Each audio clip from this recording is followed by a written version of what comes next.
నమస్కారం, welcome to I dream. ధర్మ మార్గం కార్యక్రమానికి స్వాగతం. నేను మీ విజిత. ప్రస్తుతం మనతో పాటు ఉన్నారు ప్రముఖ ఆధ్యాత్మికవేత్త, దత్త ఉపాసకులు, గణపతి ఉపాసకులు మురళీధర శర్మ గారు. ఇప్పుడు వారితో మాట్లాడి మనకున్న సందేహాలన్నింటినీ నివృత్తి చేసుకుందాం. నమస్కారం గురుగారు. మహాదేవ శ్రీమాత్ర నమః. గురుగారు, మనకు శ్రావణ మాసంలో నాగుల పంచమి వస్తోంది. మరి ఈ నాగుల పంచమి పూజా విధానం ఏ రకంగా ఉండాలి? అసలు ఎందుకు సర్పాలంటేనే విషపూరితమైనవి అని చెప్పి మనం చాలా దూరంగా ఉంటాం. మరి ప్రత్యేకంగా పంచమి రోజు, చవితి రోజు ఎందుకని వాటిని ఆరాధించాల్సి ఉంటుంది? నాగుల పంచమి, గరుడ పంచమి అని చెప్పి కూడా అంటారు కొన్ని ప్రాంతాలలో. ఒక పేపర్ మనము చదువుతుంటే అందులో నుండి కొన్ని అక్షరాలు ఏవైతే ఉన్నాయో మన బ్రెయిన్లో అవి మెమొరీలో ఉండిపోతాయి. అలాగే ఒక యంత్రము అనేటువంటిది,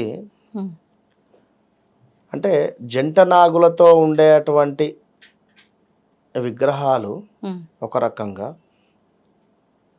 నిజంగా కూడా ఇప్పటికీ కొన్ని ప్రాంతాలలో అసలు పాములు అనేటువంటివి పుట్టలు ఈ యొక్క కట్టుకోవవి.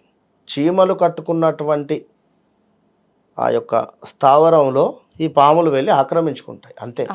ప్రతి పుట్టలో పాములు ఉంటాయా అంటే చెప్పలేము అది.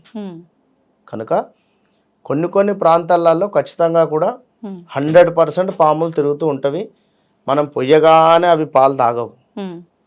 అయితే ఇక్కడ కొన్ని దోషాలు మనకు ఏర్పడేటువంటి సందర్భంలో రాహుకేతువు కానీ, కాలసర్ప దోషాలు కానీ, కర్కోటక కాలసర్ప దోషాలు కానీ, ఇలా చాలా ఉన్నవి దోషాలు.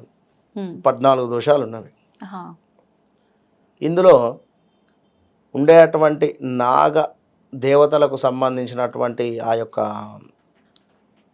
వాటి జాతి మొత్తము కూడా అంతరించిపోయిన తర్వాత నవనాగులు అని చెప్పి మాత్రమే అవి ఉండడం జరిగింది. అందులో వాసుకి అని, గండుకి అని ఇట్లా ఉన్నవి 9, నాగిని అని ఇట్లా 9 పేర్ల మీద మాత్రమే ఇవి ఉన్నవి.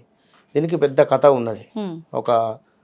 ఒక సందర్భంలో ఒక చనిపోయినటువంటి పామును ఒక బ్రాహ్మణుని మీద వేస్తే ఆ బ్రాహ్మణుడు భయపడిపోయి ఒక శాపం ఇస్తే, ఆ శాప ప్రభావం వలన ఒకతనికి చాలా ఇబ్బందికరంగా ఎదుర్కొంటే, ఆ ఇబ్బందికరమైనటువంటి వాతావరణం పోవాలంటే మీ సామ్రాజ్యంలో ఉన్నటువంటి ఆ యొక్క పాములతో పట్టణంలో ఉండేటువంటి ఎన్ని పాములు అయితే ఉన్నాయో అన్ని పాములను కూడా అగ్నికి ఆహుతిస్తూ ఉండేటువంటి సందర్భంలో ముఖ్యంగా కొన్ని పాములు వెళ్ళి ఇంద్రుడిని వేడుకోగా ఆ యొక్క ఇంద్రుడు ఇచ్చినటువంటి వరము అని చెప్పి ఇలా చాలా కథలు ఉన్నవి.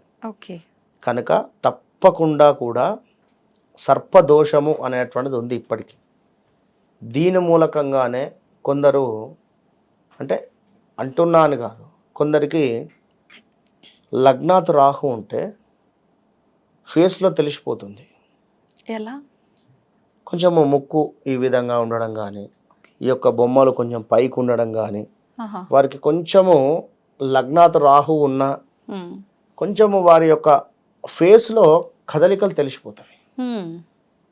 కనుక వారు అని కాదు, అందరము కూడా ఖచ్చితంగా చక్కటి సంతానము కావాలి అంటే, భార్యాభర్తలలో గొడవలు ఉండకూడదు అంటే ఖచ్చితంగా ఈ యొక్క నాగుల పంచమి రోజు ఎక్కడైతే పుట్ట మీద వెలిసినటువంటిది కానీ లేదా ప్రతిష్ఠించినటువంటి విగ్రహాలైనా అక్కడికి వెళ్ళి ఖచ్చితంగా కూడా మీరు అభిషేకాన్ని ఆచరించాలి, అభిషేకం చేయాలి.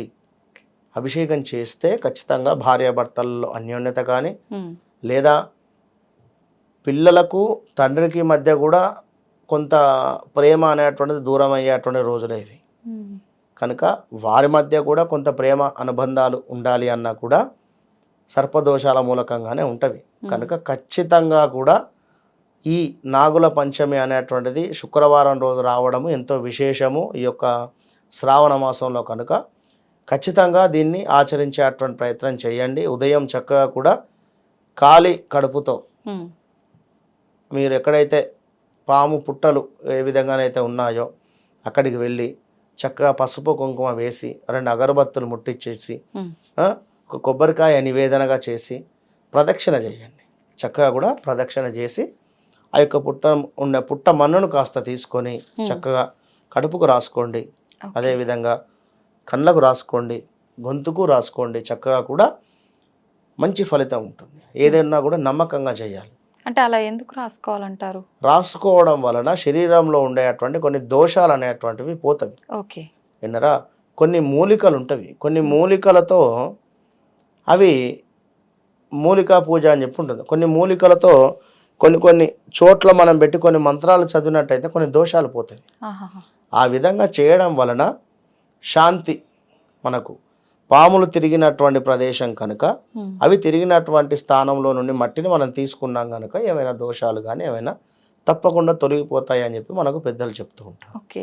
ఇక ఇక్కడ అభిషేకం ఎక్కడైతే జంట నాగులతో ప్రతి చెట్టు కింద కానీ రావి చెట్టు కింద కానీ లేదా ఎక్కడైనా దేవాలయంలో కానీ జంట నాగులు ఉంటాయి. ఇట్లా జంట నాగులకు మీరు ఏం చేయాలి అంటే విశేషంగా పంచామృత అభిషేకం పూర్తయిన తర్వాత పసుపు కుంకుమతో అభిషేకం చేయాలి. పసుపు కుంకుమతో అభిషేకం చేసి చక్కగా కూడా పసుపుతో మొత్తము కూడా రాసేసి కుంకుమతో చక్కగా బొట్లు పెట్టి పండ్లను కానీ లేదా నువ్వుల ముద్దలను నువ్వులతో చేసినట్టు నువ్వులు, పల్లీలు, బెల్లము, పానకం బట్టి చేసినటువంటివి కానీ ఇలాంటివి నివేదన చేసి నలుగురికి పంచేటువంటి ప్రయత్నం చేయండి. ఆ రోజు అద్భుతమైనటువంటి ఫలితం ఉంటుంది. వివాహం కోసం ఎవరైతే ఎదురు చూస్తున్నారో మీరు ఆ రోజు నాడు ఆ పరిహారం చేయండి, మంచి ఫలితం ఉంటుంది. దీంతో పాటుగా మనకు దేవాలయంలో ఎవరికైనా ఉండేటువంటి వారికి ముత్తైదులను చూస్తూ గాజులను చక్కగా కూడా ఎల్లో రంగులో ఉండేటువంటి గాజులను తీసుకువెళ్ళండి. ఒక 2-3 డజన్లు తీసుకువెళ్ళి చక్కగా కూడా అమ్మవారి దగ్గర పెట్టి ఇమ్మని చెప్పండి. పెట్టి ఇచ్చిన తర్వాత వాటిని అందరికీ మనిషికి ఒక 4 పంచండి. గాజులను చక్కగా కూడా నలుగురికి పంచండి. ఆ రోజు మంచి ఫలితం ఉంటుంది. ఎందుకని ఆ రోజు గాజులు, అది కూడా పసుపు రంగు గాజులే పంచడం? దీని వలన వివాహం కాని వారికి కానీ లేదా సంతానానికి సంబంధించింది కానీ తొందరగా రిజల్ట్ వస్తుంది. ఎరుపు రంగు గాజులు అయితే ఆర్థికంగా కానీ డబ్బుకు రిలేటెడ్ ఉండేటువంటి వారు ఎరుపు రంగు గాజులతో పంచండి. ధన్యవాదాలు గురుగారు. మహాదేవ.